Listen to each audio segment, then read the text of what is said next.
Semoga kalian selalu sehat dan selalu semangat dan tentunya siap belajar dimanapun berada. Kali ini bersama saya Ibu Juni Nisrianti. Ayo kita belajar. Kali ini saya akan membahas bab materi dan perubahannya dengan subpokok bahasan sifat dan perubahan materi. Tujuan pembelajaran kita hari ini adalah insya Allah nanti kalian dapat mendefinisikan materi sebagai sesuatu yang memiliki massa, memiliki ruang, dan dapat diraba.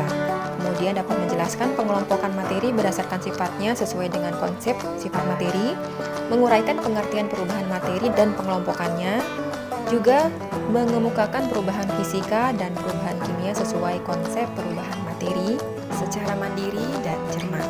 Nah, kalau peta konsepnya sih gini guys. Nah, di sini materi itu dia punya sifat materi ini ada yang berkaitan dengan perubahan materi dan juga ada yang berkaitan dengan ukuran zat. Kemudian juga materi juga dapat berubah, bisa mengalami perubahan fisika maupun perubahan kimia. Oke, coba deh kalian amati gambar-gambar ini ya. Ini sepeda, betul. Ini ban ya, ban mobil. Kemudian obeng, betul. Kemudian juga ada palu. Nah, pertanyaannya, sepeda, ban, obeng, dan palu itu disebut apa? Coba, benda atau materi? Nah guys, kenapa sih tadi saya menanyakan sepeda, ban, obeng, palu itu benda atau materi? Karena kadang benda itu dapat ketuker gitu ya istilahnya dengan materi. Tetapi memang hanya dalam hal-hal tertentu saja sih ya. Karena ada kalanya benda sekaligus materi itu sendiri. Bingung? Jadi gini nih, kita lihat ya, fokus ke sepeda. Sepeda itu benda, ya, benda yang tersusun dari materi-materi. Materinya apa?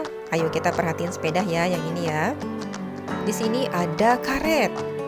Ya, ban itu kan dari karet ya. Kemudian ada plastik, kemudian ada besi, kemudian juga dia ada cat di sini ya, cat warna dan juga yang lainnya. Kemudian kita lihat di sini palu. Palu ini disebut benda. Ya, dia tersusun dari materi kayu dan juga besi di sini. Begitupun dengan obeng dan juga ban ya. Nah, sekarang bagaimana kalau misalkan benda disebut sebagai materi juga? Jadi benda iya, materi iya. Contohnya di sini adalah besi. Nah, tapi besi yang kayak gini loh ya, besi yang benar-benar besi gitu. Nah, kalau besinya kayak gini, ya dia sebagai benda, ya juga dia sebagai materi. Jadi kesimpulannya, apa sih yang dimaksud dengan materi? Oke, jadi materi itu adalah segala sesuatu yang memiliki massa dan juga menempati ruang atau memiliki volume. Contohnya di sini ada gas oksigen di udara, kemudian juga di sini ada air dan juga ada besi. Nah, sampai di sini paham kan? Kalau paham, kita lanjut. Oke, tadi kan kita sempat ngomongin besi ya kan? Sifat apa sih yang dimiliki besi sehingga relatif banyak digunakan? Coba apa ya? Nah, ternyata diantaranya karena besi itu kuat dan juga mudah dibentuk. Ya emang sih, besi juga punya kelemahan, ya sama kayak manusia gitu deh, punya kekurangan sama kelebihan. Apa sih kelemahan dari besi? Jadi di sini kita lihat. Nah, iya betul, besi itu berkarat, mudah berkarat, khususnya dalam suasana lembab. Ketika dia berkarat, dia punya sifat apa? Gitu kan ya? Kemudian juga di sini ada air. Air juga punya sifat, salah satunya mempunyai titik beku, di mana air akan berubah wujud menjadi padat pada suhu 0 derajat Celcius. Nah, kalau seperti ini dia mempunyai sifat apa? Baik, kita lihat ya. Di sini besi dan juga air sebagai suatu materi yang berbeda itu dapat dibedakan dengan materi yang lainnya karena setiap materi memiliki karakteristik atau ciri khas yang disebut dengan sifat materi. Tadi ya di sini sifat sifat dari besi berkarat. Kemudian di sini air juga memiliki salah satu sifat, diantaranya adalah tadi ya, titik beku. Jadi gitu. Tapi ngomong-ngomong, nggak ada yang ngantuk kan? Wah, jangan sampai ya, jangan sampai video ini jadi cerita dongeng yang bikin kalian ngantuk. Jangan ya, tapi tetap semangat. Oh, sampai mana tadi ya? Oh, oke. Sekarang sifat materi itu kayak gimana sih? Nah, sifat materi itu dapat dibedakan menjadi sifat fisika, sifat kimia, sifat intensif, dan juga sifat ekstensif. Untuk sifat fisika itu adalah sifat suatu zat yang dapat diamati tanpa mengubah zat-zat penyusun materi tersebut.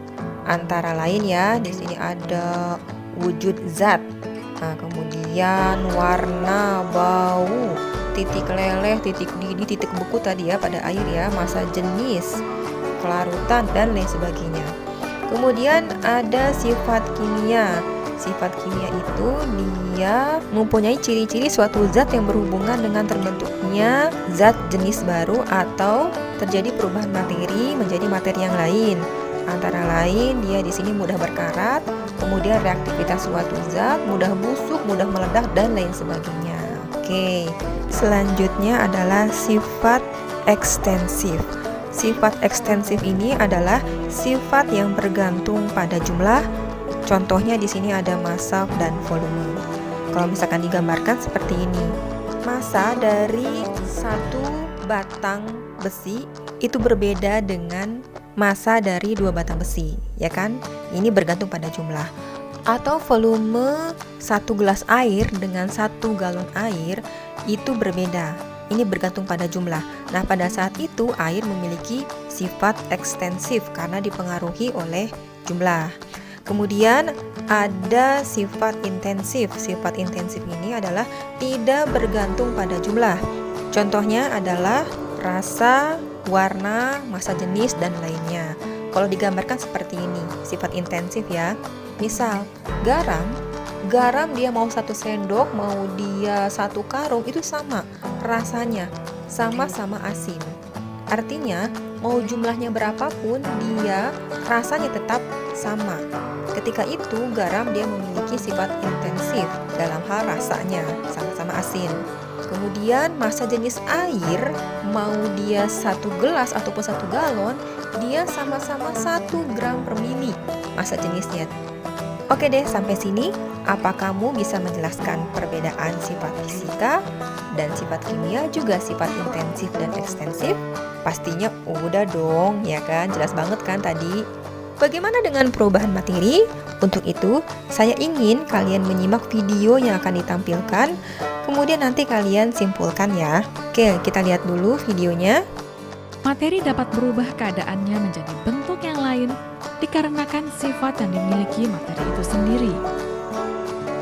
Perubahan materi dapat dibedakan menjadi 2, yaitu perubahan fisika dan perubahan kimia.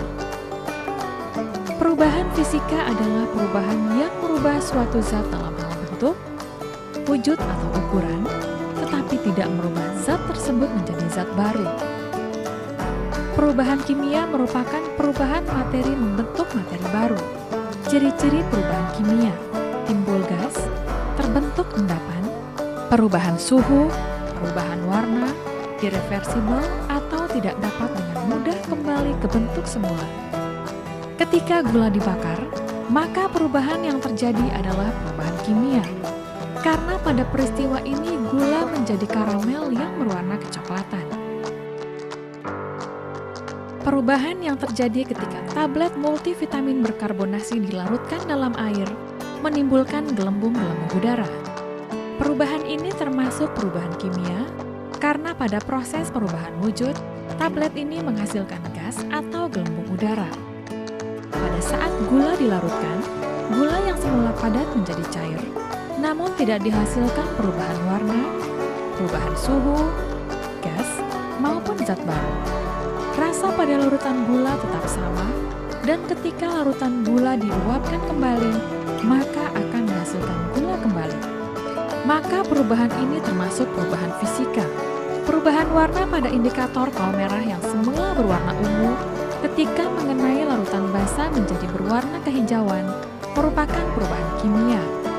Karena perubahan ini berkaitan dengan sifat indikator yang sangat spesifik untuk setiap pH larutan. Kapur yang semula berukuran besar, ketika dihancurkan menjadi serbuk-serbuk putih, merupakan perubahan fisika. Karena kapur tersebut tidak berubah menjadi materi baru, hanya berubah ukurannya saja. Kamper yang menyublim merupakan perubahan fisika. Kamper berupa padatan dapat menjadi gas. Kamper tidak berubah menjadi zat baru, hanya berubah wujudnya menjadi gas. Pencampuran antara kedua larutan kalium iodida dan timbal nitrat menghasilkan endapan kuning. Perubahan ini merupakan perubahan kimia, karena terdapat zat baru berupa endapan kuning timbal iodat. Yap, jelas banget ya. Penjelasan tentang perubahan materi atau apa jangan-jangan masih ada yang bingung? Wah, jadi gini nih kesimpulannya. Perubahan fisika, contohnya ya air atau H2O, ketika berubah menjadi es masih memiliki sifat sebagai air. Dan ketika berubah menjadi es tidak terbentuk zat baru, tetapi masih tetap H2O. Dia hanya berubah wujud saja menjadi padat, dan es ini masih dapat kembali menjadi air yang berwujud cair. Dan tidak terjadi perubahan energi karena tidak adanya reaksi kimia pada proses pembekuan air. Sedangkan kalau perubahan kimia itu, sebagai contoh ya, ketika kayu dibakar dan berubah menjadi abu, maka abu tidak punya sifat yang sama dengan kayu karena sudah terbentuk zat baru yaitu abu. Dan abu tidak bisa berubah menjadi kayu kembali. Baik, mudah-mudahan tujuan pembelajaran kali ini dapat tercapai dengan pembahasan tadi. Saatnya saya undur diri dan kita ketemu pada pertemuan berikutnya. Dadah!